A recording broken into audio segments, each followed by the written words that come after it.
প্রথমে লেগে পেঁয়াজ টমেটো লঙ্কা কাটা, তারপরে ডিমটা ভেঙে মিশাবো, মিশিয়ে তারপরে ভাজা। আমার ভাই ডিমের রেসিপি লিখছে, আমি দেখাবো। আমি কি তোকে দেখাবো না বলেছি? Crack egg. ডিমটা ভাঙাও তো অনেক ঝামেলার ব্যাপার নাকি? তো ওইটা দেবো না, এবার মাথা গরম করতে এটা।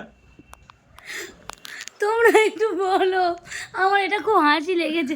দাঁড়া না, দাঁড়া, হাসা বন্ধ কর, মাথা খারাপ করছি। ব্যাপারটা বলছি। আমি ঘুরতে যাব 2-3 দিনের মধ্যে, আমি 3-4 দিনের জন্য ঘুরতে যাবো একটা দিদির বাড়িতে, তো ও যাবে না। আর কি হয়েছিল? না, বড় হয়ে গেছে, ও এখন কোথাও যেতে চায় না। তাই ঠিক আছে, তুই বাড়িতে থাকবি, তোকে আমি টাকা দিয়ে যাবো, তুই হোটেলে খেয়ে নিবি।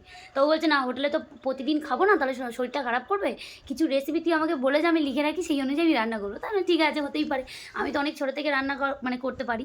তো ও তো এখন 9-এ উঠেছে, অবভিয়াসলি পারারই কথা, ঠিক আছে। তো এবার ওকে আমি কয়েকটা রেসিপি দিয়েছি, তার মধ্যে সুজি দিয়েছি, ডাল দিয়েছি, ডালটা এখনও লেখেনি, ম্যাগি তো পারেই ও করতে, আর দিয়েছি ডিম ভাজা। আমি অন্তত কিছু না পারিস, ডিমটা ভাজা শিখে নে, ডিম ভাজা ভাত কিন্তু খাওয়াই যায়, একটা বেলা হয়েই যাবে।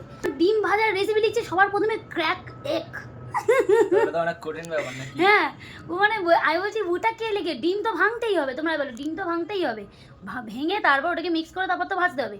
ওটা প্রথমে লিখেছে ক্র্যাক এগ।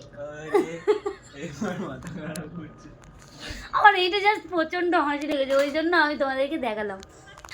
এই যে মিথ্যা বলছি না আমি, এই যে ক্র্যাক এগ কাট অনিয়ন টমেটো। অনেক হয়েছে, বন্ধ কর কেন?